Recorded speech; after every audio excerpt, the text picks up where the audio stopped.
Family, it's Friday. I know a lot of people was looking for this day.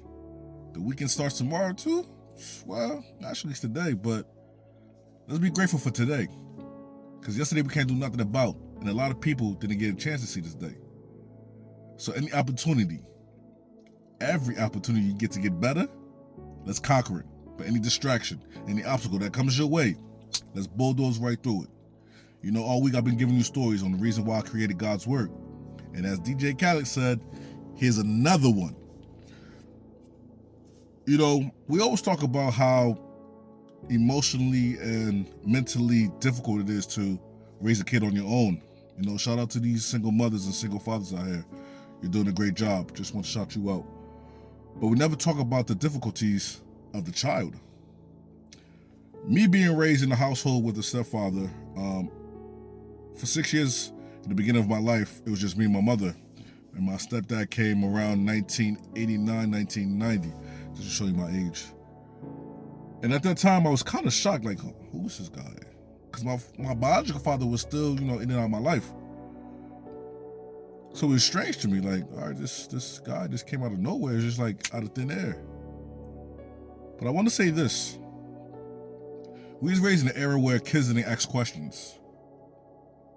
We was supposed to stay out of adults' business. But do you know that kind of shaped me? I didn't know how to communicate with people, even in my adult life. Because a lot of things that I wanted to ask or wanted to say, I just kept it to myself. We need to stop that. We need to break that cycle. Because our kids are just involved in the relationship as you are. Their emotions are. So sitting them down and having a conversation with them, communicating with them, they'll have a better understanding of what's going on.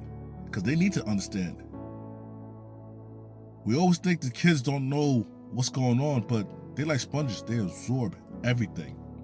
And imagine what you do with a sponge when it's holding all that water. It's not going to work properly. So those kids are just like sponges.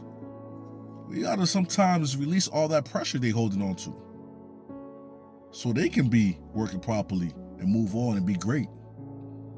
So, friends and family, we need to stop these old habits of ours and really start understanding that we all need to communicate as a family together. Well, friends and family, you tell me your thoughts. Let me know what you're feeling. But you know we always going to talk again. Enjoy your weekend. And you know I love you.